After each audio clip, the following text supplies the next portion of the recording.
After leaving Atlanta State Park, I'm back on the road and in trouble. Running on fumes! Good thing my middle name is Danger. Daingerfield, that is. It's a gorgeous summer day and I can't wait to arrive. Oh, hi! I'm Jay. Take a wild guess where I am. It's Daingerfield State Park, if you didn't figure it out. Daingerfield State Park. Like the famous comedian, I fear that this park really worries that it might... I get no respect. So it puts its name... I get no respect. ...on just about everything. Hey, I don't get no respect.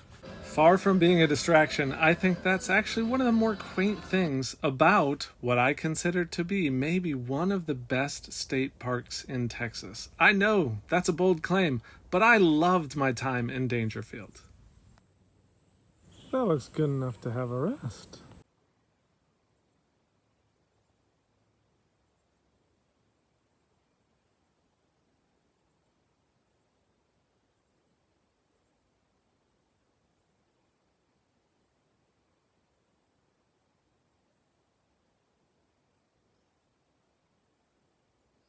Maybe you worried the screen was frozen or that I inserted a still image into the video by mistake, but that's actually what I love about Daingerfield. It's so peaceful and quiet and still and just absolutely beautiful. If you ever get a chance to visit, I highly, highly recommend it. As usual, I cruised around the park in my car to try to find the best sites to visit later, and then I had to head to Cedar Ridge Campground to set up my site for later that evening. Lots of trees, not very many that are close together.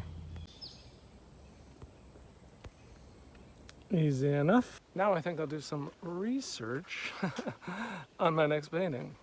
Well, this answers the first question. How busy is the swimming dock? The second question of how deep it is and how easy would it be to carry my stuff out to the swimming dock. It drops off immediately.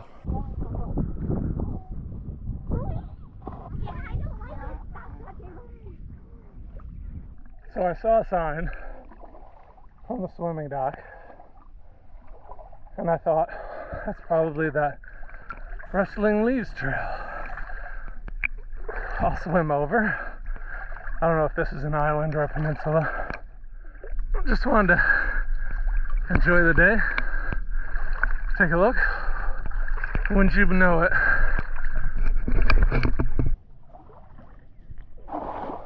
This is the park with the most signage declaring its own name. Oh gosh. CCC. Maybe it's because it felt like quintessential summer to be in Daingerfield that I loved it so much. Walking barefoot, jumping off the dock into a lake in the forest, it was absolutely amazing and a perfect summer day. Water there. Water there. But it's connected, guys. Peninsula. It's a peninsula. I bet everybody's so glad that I figured that out. Whoo! With the research completed, it's time to head back to the car and set up to paint. I really wanted to paint the clouds and then have this bowl-like feeling, preferably from the swimming dock, but it's just going to be too busy. It's going to get too late because I also wanted to do a sunset view. That's not going to happen. So I think I'm going to take advantage of the busyness. Painting the figures would be a fun challenge. I just need to find a spot to set up. And I thought the shelter above the lake would be great. It's got swallows and a fan blowing, but I didn't want to get pooped on. So I stood just outside, which gave me shade and a great view of one of the many signs of Daingerfield State Park. But I knew that it would last, and I could get back to that idea later as part of the stylization that I was thinking about for today. But I had to grab those figures quick because not only were they jumping in and out of the lake, but inevitably they would get bored and move on, and I wouldn't have any reference to work from. So although I usually tell people when you paint in oils, you can think in layers, not puzzle pieces, I decided to paint the figures quickly and then knock in the background around it when I had a little bit more time. Well, the party comes and the party goes. Wisdom is proved right by her actions, as the saying goes, and I love it when it works out according to plan.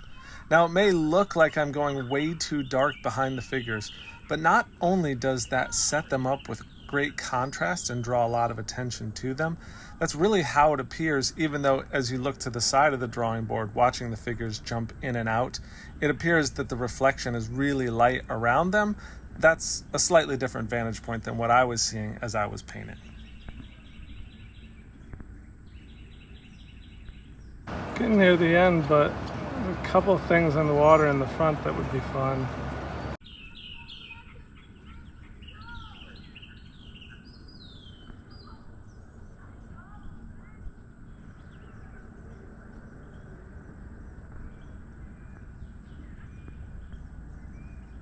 The highlighted area in the bottom right corner really draws my eye, but rather than paint over it and rather than fight against it, I'm going to use it as additional inspiration, and I'm going to make a stylistic choice to go beyond the scene in front of me and add further details. Now I'm going to have to do this back in the studio because I still want to get a hike in while I'm at Daingerfield. We interrupt your regularly scheduled program for a discussion on style. Now up to this point, you could argue that I've been doing a fairly realistic painting. But what's real? If I showed you this, what would you say that is? Daingerfield? How about this? That's Daingerfield too. It's a little bit of a divergent leap. And how about this? Is that Daingerfield? None of these ideas are my own, and they're certainly not new. The best explanation of them is in Scott McCloud's book, Understanding Comics. If you have never read it, if you don't own a copy, you owe it to yourself to get one. It's fantastic. He talks about realism and abstraction. That's all that style is.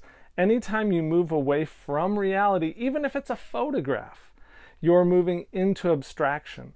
So for me to make a realistic painting may mean that I'm strongly referencing what I can see in front of me, but the second I make a brushstroke, that's not a person, it's not a dock, and it's not a lake.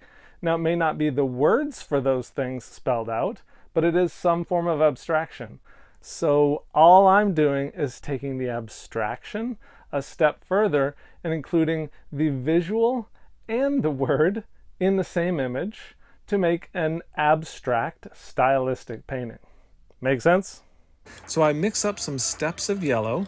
I'm going to use a photo reference that I took while I was at the park, and I'm going to add some additional details in the studio and show it to you here first in real time, which is agonizingly slow.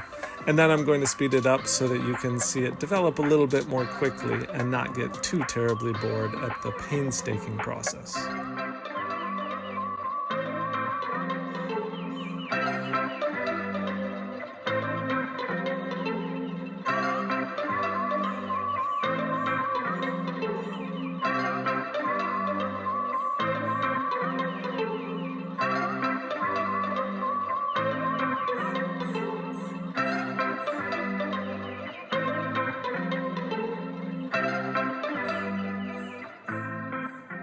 It just cracked me up how frequently Daingerfield stamped its name on everything inside the park.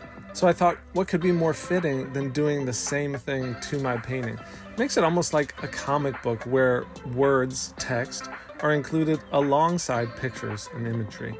So the steps of value are used to make a Daingerfield that looks carved in like it does on many of the signs and the benches.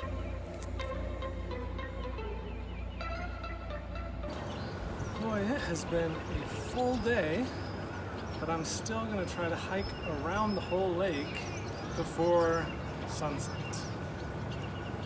Okay, after dinner, we're right here. We're going to grab the Rustling Leaves Trail, take it all the way around the lake. When we get over here, we'll join the Mountain View Trail. We'll just take the outer section, get back to here, walk back to the car.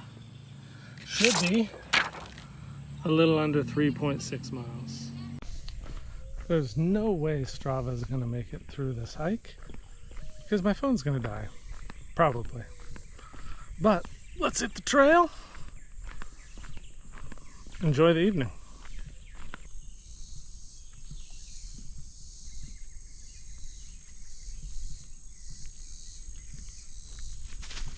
Full disclosure, I absent-mindedly walked the wrong way and ended up doing the Mountain View section first and then the rustling leaves. I didn't want to lead anyone astray.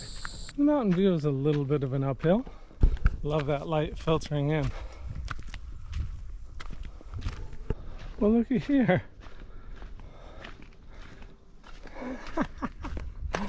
Of course they have their name out. That's kind of great. So calling it a mountain might be a little bit of a stretch.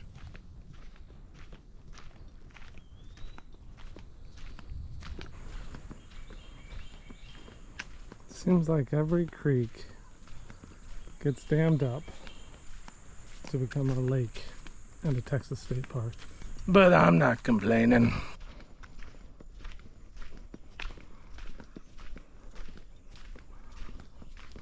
That's gorgeous. Look at how calm the lake is.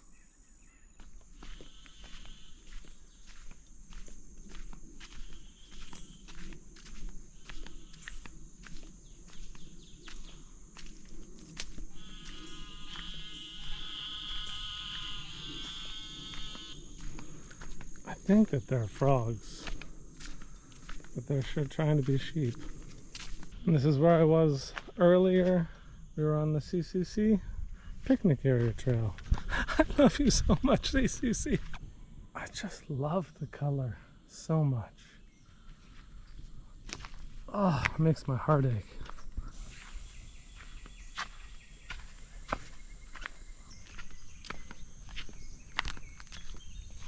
When I wrapped up my hike, I just couldn't believe that I had the whole lake to myself. So tranquil and beautiful, and I was able to sit on the dock and watch the sunset. It felt like the perfect end to a perfect summer day. I cannot tell you how amazing it was to spend the day at Daingerfield State Park. But of course, I had to get to bed eventually.